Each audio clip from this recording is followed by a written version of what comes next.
Now I got to get my face on there for you, brother. Just hang on. How do I do that? Ah, fuck! I hate this goddamn thing. Technology, man. It's so damn confusing. So damn confusing. Oh, okay. There I am. Going Can on, you see buddy? me? Hello. Look at. I got my Kiss shirt on. I'm in Fiasco Studios. Nice, dude. Well, welcome back. I was just checking over the guests over the what 9 years I guess we're doing this now. This is your third time on, man. Third time in 9 years. So every 3 years seems about right. I'd probably say, maybe 5 or 6 times over my time at CFOX. So every 3 years or so. It's funny because I remember the one time that you and I uh, did the interview, and I think I was at the side of 83 Highway, just outside of Chinupawapka, Dakota Okay. Nation, That might talking have to you. been the last time I think that we did it, yeah. That's at the side of the road. But so fun. So what's been That's going good. on? Same, man. Same old. My world, really, kind of, Yeah, plugging away with the podcast. Kids are getting older. Like we were texting today. Like, can't believe my yeah. kids turning 13, going into grade 8. Like, where did that happen, man? I know. It is bizarre because the things that I heard my father saying, when I Right. was younger, there was nothing over here, just trees. No, I'm saying the same thing. Totally, because it's so true, right? Yeah. But yeah, I've got a grade fiver going to grade 6 as well. Oh, Fuck, the yeah. time is going, buddy, but it's going, man. Yeah. What's I your got a little girl at home too. I got a 4-year-old. Oh, you do? That's right. Yeah, Holy shit, Margaret. what's that like, man? Holy, I couldn't imagine going back to those early days like that and how cute they are, man. It's a bit. What's really interesting because there was such a space between like our next one up is Benny, and he's like 11, so there's quite a space there. Yeah. And yeah, you're a little a calmer as a parent. Those first kids, you're like every time they're near the railing or anything, you're like, ah. Yeah, yeah, Now yeah. you're like kids playing with nitroglycerin and matches, and you're like, go Juggling for knives in the background and it. shit. You're like, don't drop those knives. Yeah, Yeah. dirt's not that bad. Yeah. Rub it in your dirt. You'll be fine. Rub it in the scab. So What was that thing that Chris Rock used to say? Put some tussin on it. yeah. Cure everything with tussin. Totally. What's your world like right now for the band? It's been wild. We had one rehearsal so far, Yeah. and just getting merch items ready for the tour. Kind of like with this little run here is just basically I guess it's just BC and Alberta, and it's sort of like just getting the yayas out, getting ourselves ready Sure. for what's to come next. Because it has been a very long time since Econoline did a full record campaign where you actually are going after, opening slots, whatever, just tour. Mhm. So this is kind of just the very beginning of this whole campaign. When does this leg of the tour start up? Because it's June 24th in Vancouver, but you're before that though, right? June 1st, we play in Powell River, and we play about 3 dates on the island. Then we have a couple days, then we head into Alberta and Mm. into the interior. They're all on our website. But yeah, like it's a nice run of dates. I'm really looking forward to seeing. Like, there's some people like my cousin has a band in Edmonton, Bad Communicators. Like some really so it's going to be amazing to see family and friends and Yeah. just yeah, like and they're these sweaty clubs too, which is I love dirty sweaty clubs. Yeah, who doesn't, right? I Yeah. already got my tickets. I was mentioning to a buddy. I think that Econoline Crush, if it's not you guys, it's either you guys or Nickelback that I've seen the most. Like I've probably seen Really? 10 of your shows probably over the years. Yeah. I think you were even at the Hurst show that we did down at the TD, weren't you? We were, yeah, for sure. Yeah, I think I might even MC that for you. that's right. Which which band do you think you've seen the most? Well, when we toured with Kiss, I saw them every night. Yeah, Uh, how rad was maybe, that? you know, I tell there's some people that kind of think I don't know they kind of don't respect Kiss, and I really fight them on that because the the band is they taught me so much about showmanship and just how to kind of hold the audience and the band is just they're showmen, and I think it was the perfect band for us to play with when we got into America, because that's their thing. They like the WWE. They like the Kisses, you know? Yeah, And sure. so watching that band every night was just, yeah, it was wild. And I mean, they rehearsed every day, like at sound check, they'd go over things they didn't, people, I don't know. I think that they're a lot better band than people give them credit for, and a lot more musical than people give them credit for. Yeah. And what do you think of the idea that they would just continue with different people playing, but still have the identities of, you know what I mean? Peter Criss and the spaceman and right, the demon, and like, what do you think of that idea that it just continues to roll, and like in 2070 there's still Kiss tours? Well, I saw everything on our tours with Kiss. Like part of like so they've been innovators their whole career. So who knows? Like everything that you think may not work or is weird, they somehow pull off. Like half of the Psycho Circus tour was in 3D. Really? And Wow, that's cool. oh my God, man. There's first off, the 3D stuff was wild. Like, Peter Chris would go, dude, he'd hold his sticks out and his sticks would go way out over there. You'd be like, wow, these sticks are coming out over the audience. Crazy. But the best part was to turn around and see an arena full of people with those 3D glasses on, Oh, yeah. It looked like a 50s movie gone awry. Like it was just so. But then there was some kind of cost involved with these glasses and all this stuff. So Gene ixnayed that. But then like there was places where there was like this giant blow up version of Kiss. It was half the size of the arena, like sitting on top of the arena. They had wine coffins, Kiss coffins.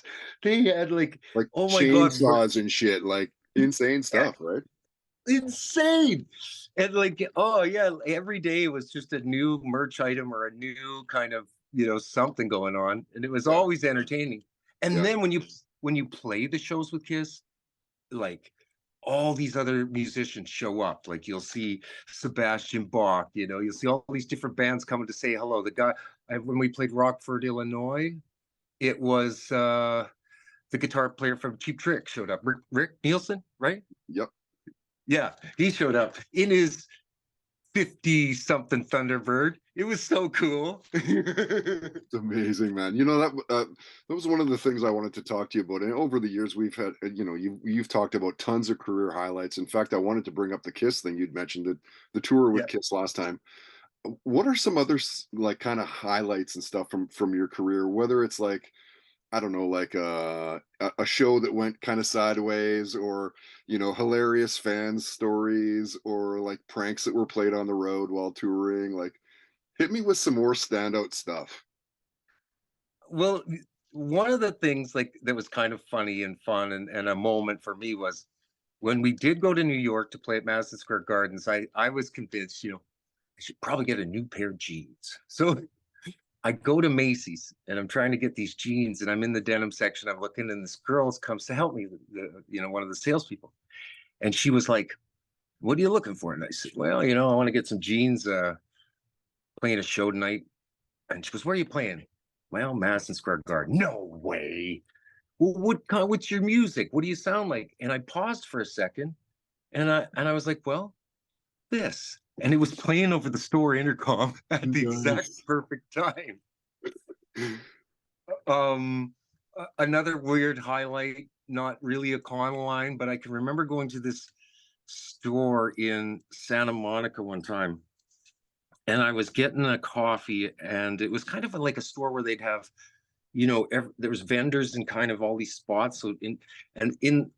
So I'm standing there waiting for my coffee, and I look behind me, and Alanis Morissette is sitting there, and she goes, "Hi," and I go, "Hi." I didn't know she knew or whatever.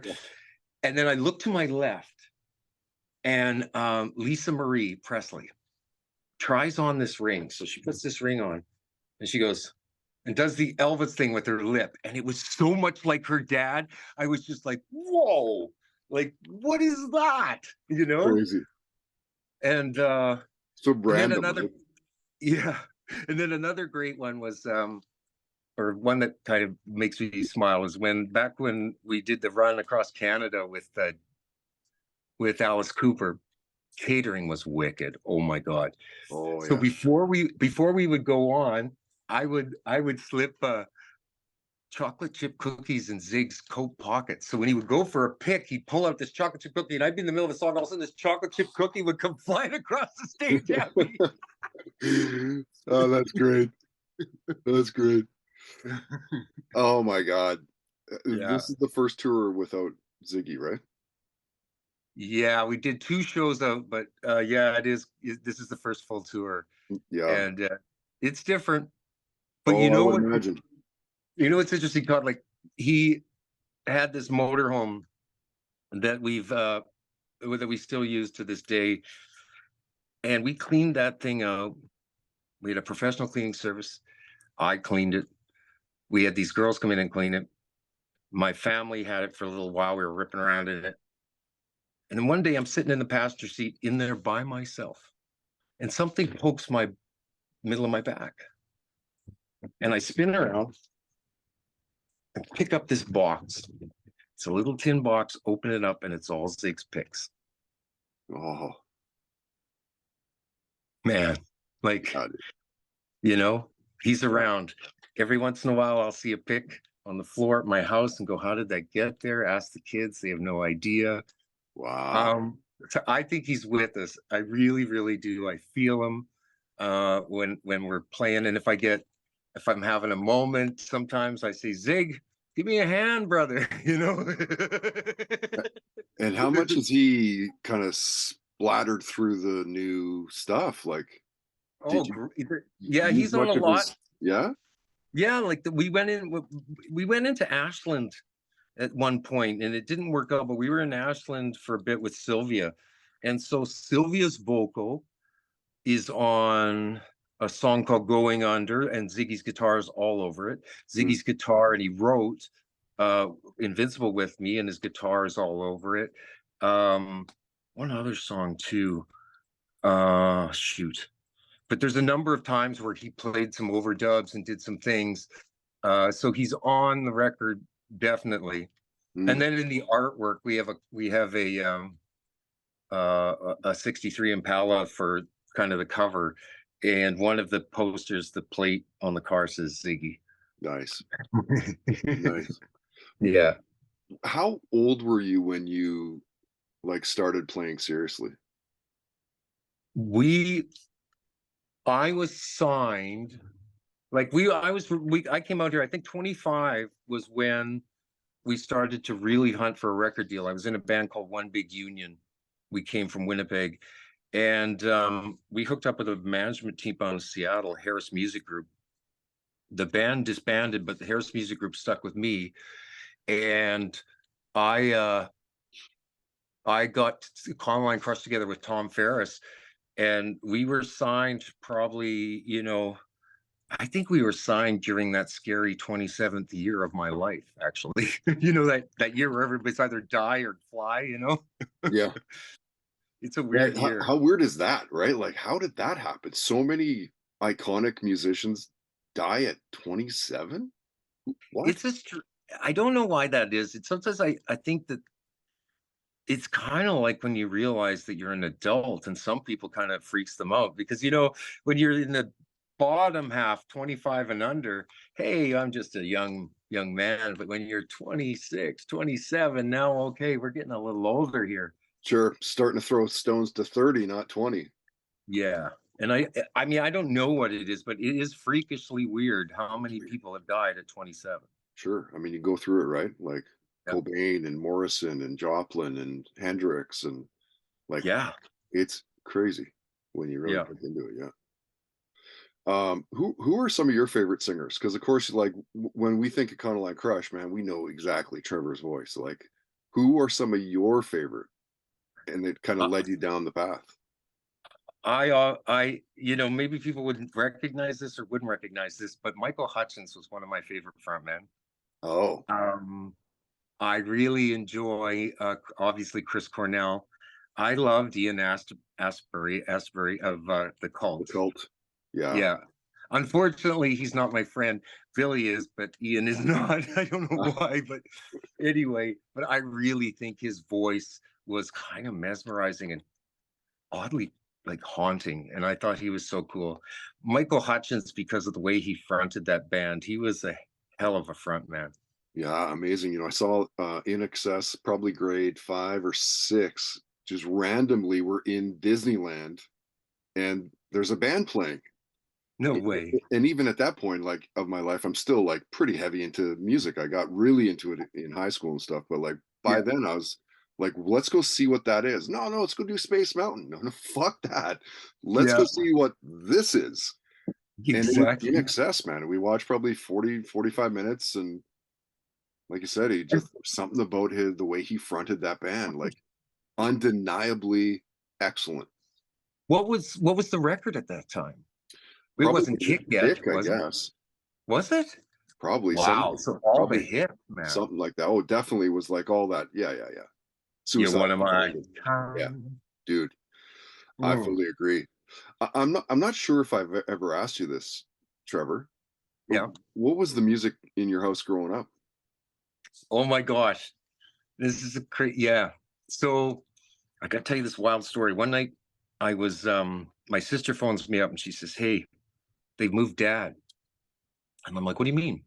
She goes, "Well, he's in a different hospital now. He's out of emerge, but they didn't have any rooms. So he's in this place in I think it was Strathclair, Manitoba. And it's 9 o'clock at night." And I'm like, "Okay." And as I'm hanging up the phone, I get this just feeling like just so strong. And I look at my wife and I go, "I got to go see dad." And she goes, "Trevor, it's snowing and it's 9 o'clock at night. It can wait till morning." And I go, "I'm being told I can't." And she's like, "Who?" And I go, "I don't know. I just got to go." And so, anyway, I went there and I'm a psychiatric nurse. And so I've been trained. So I looked at his legs and I realized he didn't have a lot of time. So I played all the music with him and talked to him about it was basically a monologue the poor bastard had to sit through. But I I played, couldn't leave. couldn't leave, couldn't talk. But I said, "You won't believe this, Howard. iTunes has all that crappy music you love. So I'm going to sit here and play you some of your favorites." Nice, He dude. loved Roger Whittaker. He loved Harry Belafonte. He loved Chet Atkins. Um, and then my mom was a little bit like, she liked the Guess Who. She liked Burton Cummings. Mm, So it was all, and then the radio, AM radio, was always on. So like, these eyes, ding, ding, ding, ding. It was like, come on, everyone, 45 minutes. And yeah. like all kinds of Harlequin, Streetheart. Like first concert I went to, I think was a Harlequin Streetheart at a show. And then I think the next one was Nice. Van Halen, 1984. Whoa. That was wicked. Oh, Panama. totally, man. Like, and at that time of the game, like they were untouchable, those guys, man. There was a hotel by the Winnipeg Arena that got shut down because it was so out of control. Like everybody in there was partying for the Van Halen show, and they just basically called the fire marshal and kicked everyone out. Yeah, yeah. That concert was insane. He did Nuts. the whole like flipping the knives thing, and Michael Anthony with chugging the Jack Daniels, like all of it. It was so good. Yeah, So rock and roll, man. so rock and roll. That's great. Let me And I hit you think with. I was going to say, I think one other highlight was when I'd met Bob Ezrin kind of randomly Oh, through nice. the label we had in the States, and they were working on a Billy Idol song. And Billy was kind of going through one of those times in his life where he's struggling a little bit with addiction, and it wasn't working out. And I kind of left the session, but I was so enthralled with meeting Bob Ezrin, and I kind of tried to maintain contact with him and this other guy named Joe Bashara, who was playing keyboards. And so we were in the middle of Virginia somewhere, and I just had a moment, and I picked up the phone. I called Bashara, and I said, "How's that Billy Idol song going?" He goes, "Oh my God, I don't know, man." And I go, "Well, tell Ezra and I can fix it." And so Ezra was just all harsh, and he was like, "You can't fix this song. Can't shine a turd." And I go, "But I can shellac the shit out of it." And he goes, "Oh," so he lets me. we go into the studio in this West Virginia or Virginia or somewhere, and I sing this song. And it's before where I couldn't send an MP3 yet. It was still in that time where it was kind of DAT tape time. Yeah, So yeah, right, but I played the song over the hotel phone. Like I cupped the headphones over and I played it for Ezrin. And then I get Ezrin back on the phone. I go, listen, do you hear that? And he goes, damn it, kid, that's pretty good. And I go, why, thank you. I go, okay. And that backgrounds, I think should be chicks, even though it's me, but I think it should be a female vocal. I think it pop more. And he goes, I don't know what you're talking about. You're not that producer. And I'm like, no, I'm not. And he's like, I gotta go. You know, just like, bam, Jesus, that guy. And about, I think 2 weeks later, he sends me a message and says, me, Billy, and the chicks are in the studio and it's going great, Trev. nice, dude. That's and that awesome. song, and that song's called Buried Alive, and it's on that, remember Heavy Metal, that really cool movie? Yeah. Well, they did a heavy metal too. It wasn't that cool, but it's in that movie, Heavy Metal too. Okay. Nice. Let me I was gonna mention questions I don't usually ask unless they're musicians, because you know, this is one of those like really gonna set it apart, like who Trevor Hurst is all about and like who is this kid. It's the impossible question of like 3 albums on the deserted island. Which 3 albums do you need? Wow. Just like impossible question. You know what though? When I was a kid, this guy gave me this album, Jean-Michel Jarre. Jarre, is that how you say it? Oxygen? I'm not sure. It's this instrumental stuff. It blew my mind. So that would be one of them. Do you still present day listen to that record? If I've gone back there, not like a couple years ago, I went back there. It's a trip because it's also done like I believe, well, obviously there was no sequencers. So he was doing it like with either, you know, some kind of like loop or whatever. Then I think like geez, you know, the 1 or 2 of the Stones records, like Exile on Main Street, maybe. Mm-hmm. And then you know, it's hard. Like today, I think I would say a 9 Inch Nails, because for a couple of reasons, like either Fixed or Broken or both, or maybe the one with Survivalism or the one with yeah, like there's so many great ones. But and the reason for that would be because like it just reminds me of my friend Bill Kennedy, who worked on Fixed and Broken, and I miss him, and he's passed away. And the only other flip side would be maybe the Killing Joke that Raven first played on with Love Like Blood and all that stuff. That would be a record too. I might be, yeah, something like that. You know, the cool thing about that question is I could ask you like next week and they may change. All be this different. You're like, yeah, depending on your mood, really, right? Yeah, exactly. Are you watching the playoffs at all? Do you care? No more Canadian teams. I care a little bit because because shit out of everybody. Like, what's going on this year? I don't know. I love the Maple Leafs drama because it's so like just what is going on there. Like Shanahan looking like a Lugan, firing this or whatever's going on. I can't even figure out what's going on. With Dubas leaving, I was surprised that you didn't see Matthews like boom instantly like, all right, see you later then, because I thought that those guys were thick as thieves. Like, well, if they're not thick as thieves, they're at least connected through their management or agents, I think. Same agent company represents both of them. But I kind of have a soft spot for Vegas. There's a lot of Manitobans, and there's one in particular.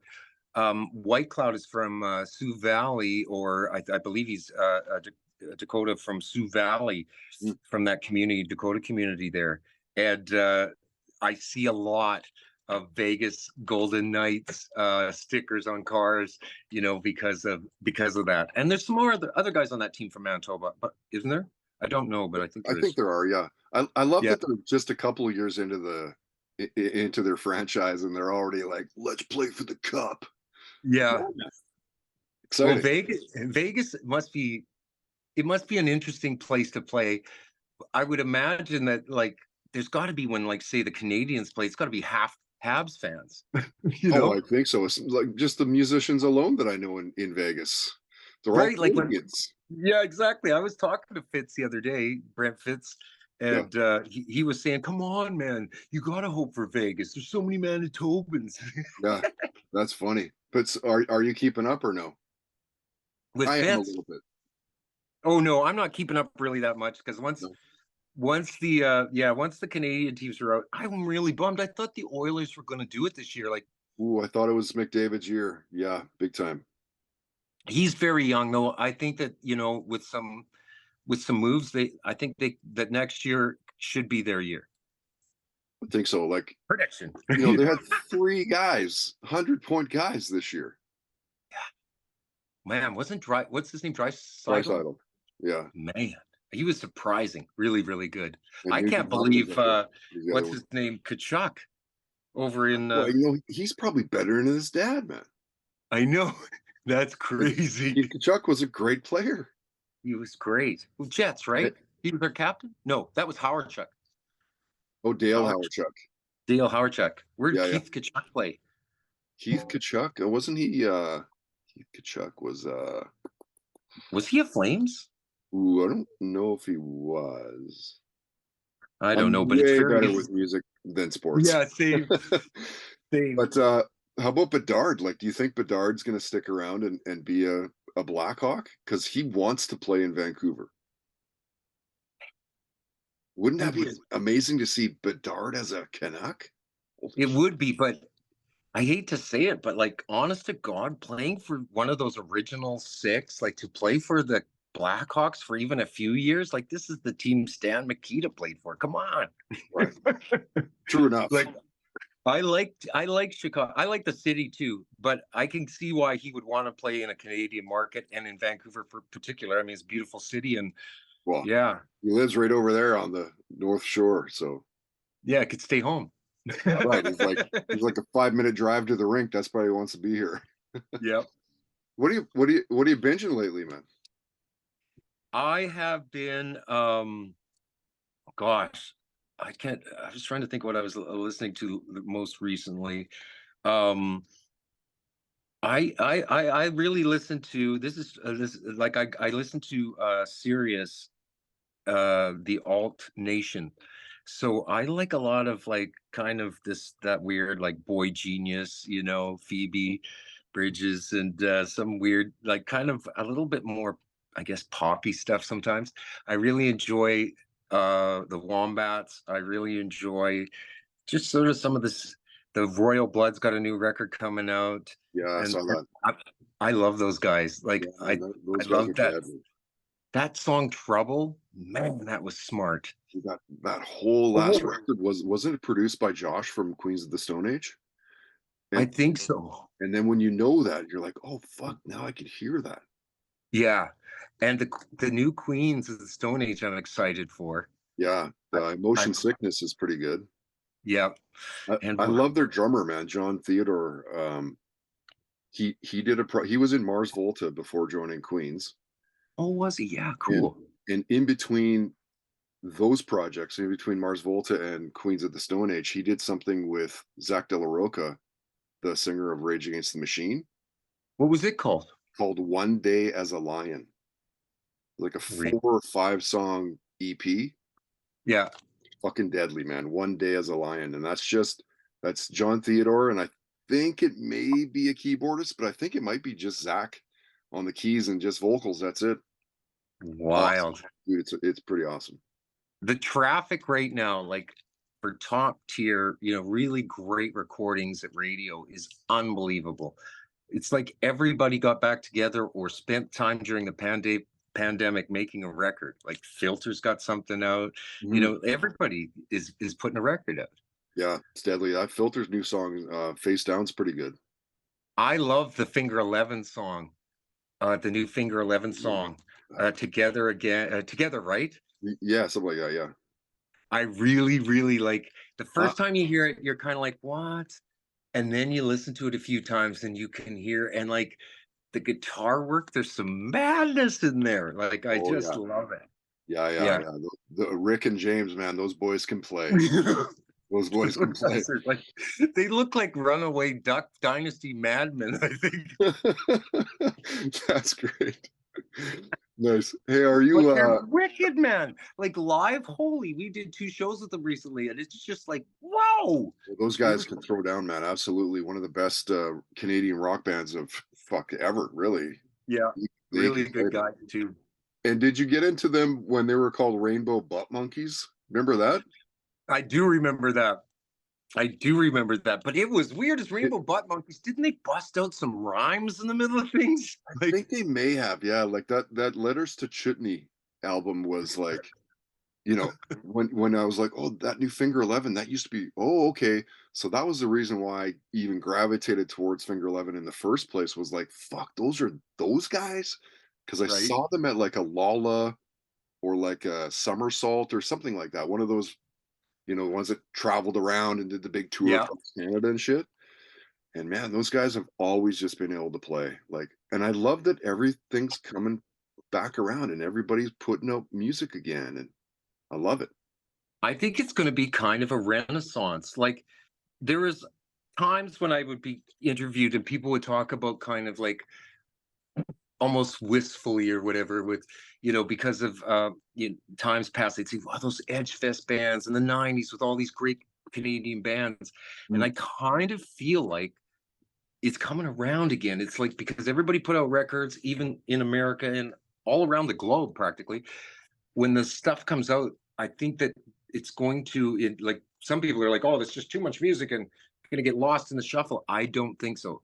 I think it's like people have almost an unending appetite for great music. So if you can make great music, and if you've made great music, you're going to be around for this renaissance. And I'm very confident that we're going to get to play some great shows with bands that we just love and respect. I think it's going to be a great time in music for the next 3 years, 4 years, whenever, because so much good music is out there. Mm. Depeche Mode, for crying out loud, has a record and a tour, you know?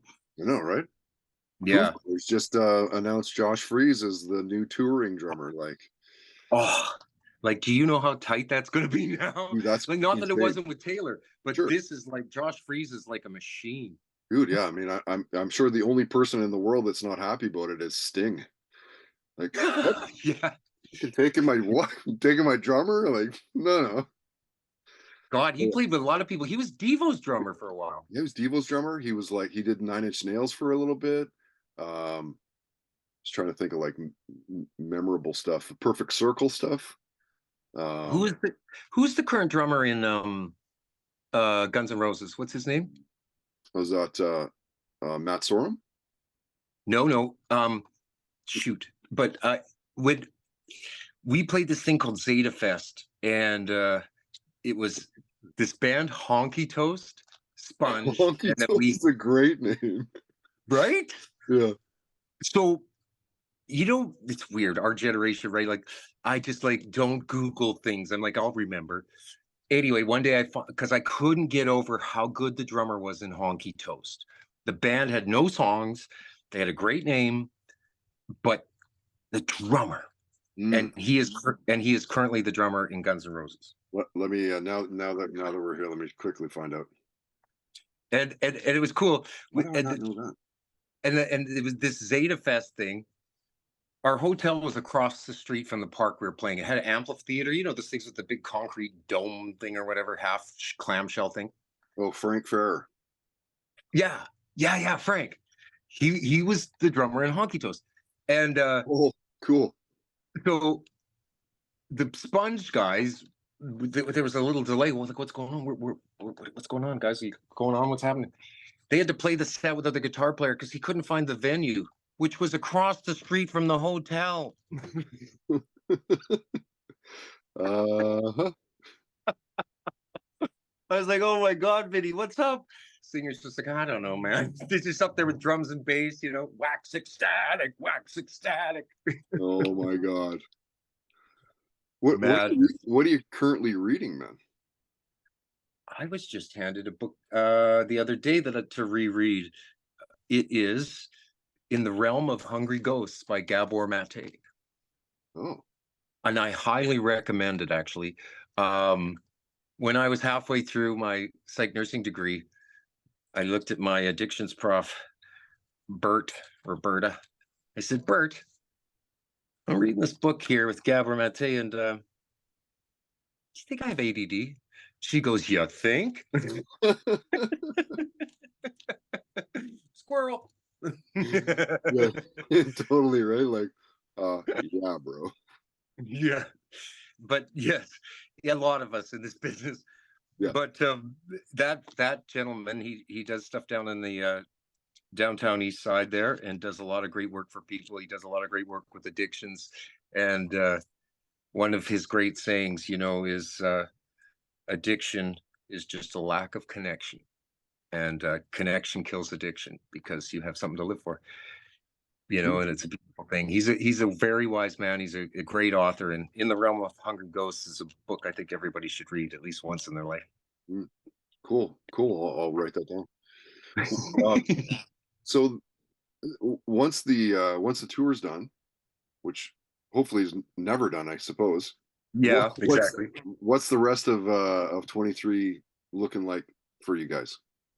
Well, this ongoing saga of my documentary, the soundtrack and the score is going to probably be very prominent. We've got a company we're negotiating with to finish it up. And hopefully, I really want to get it out before the end of the year, or completed before the end of the year, so we can kind of take the band to South by Southwest, to Sundance, have the film in these film festivals, and have the band play in the musical component of the film festival. Dude, and then I want to do a kind of a theater run of multimedia kind of thing, where it's flat. The movie's documentary is going to be called Flatlander, and it'll be Flatlander Live. And it's just a story of how, when my mother died of cancer, I had graduated, had my nursing degree, and I took a job as the home and community care nurse at Chinupawapka Dakota Nation. And in the process of working in that community, the elders and the members of that community kind of taught me, and I understood the value of the gift that I was given by the Creator. Whether you're playing in front of 10 people or 10,000 people, you've been given a gift of music, and to not share that gift is insulting to the Creator, to your family, and to your community. You have a debt to pay. And at first, I was like, yeah. But the more that I worked with that community and went to sweats and did things and spoke with elders, the knowledge and the feeling that I gained was that, it's not, so it's financially hard to be a musician in 2023. It's, and all the other things. But this was a gift that was given to you, and you have a responsibility. And so I'm fulfilling that promise to do my best to kind of like be a voice for that community and for those people that struggled through residential schools, and just to show like the average Canadian that maybe doesn't know much about Indigenous culture, that this is a resource, a powerful resource of knowledge, of greater understanding of humanity, that we should be taking advantage of, because these people really, really, really know a lot of things that just kind of made me go, and I felt closer to. It's really hard to explain, but doing a sweat and those ceremonies and the things that you experience and how you feel when you come out of that experience, you're forever changed, and you're forever. There's more gratitude. There's more, just humility, because you understand that you're just one tiny little bit in this huge, vast, energy field, and we're all like kind of part of the one. So the best thing for all of us to do is do the things that we're supposed to do, the gifts we're given, celebrate those, and just sort of move everyone's society closer to the one, closer to the good. Just, we don't have to take the football across the finish line. I just need to get a few yards. I love that. I love that. It's good to see you, my friend. Thank you for doing this. I'll respect your time. I'm going to see you in less than a month anyway, in person at your show here in Vancouver. Right on. Trevor Hurst and his band Econoline Crush are coming to a city near you in Vancouver on June 24th. We'll see you there. June 24th at the Pearl. At the Pearl, baby. Yeah, that's gonna be great. Downtown Vancouver on Granville Street at the Pearl. Trevor, Yep. thanks, bud. We'll see you. Thanks. We'll see you at the Take show. care. We'll see you online. We'll see you soon.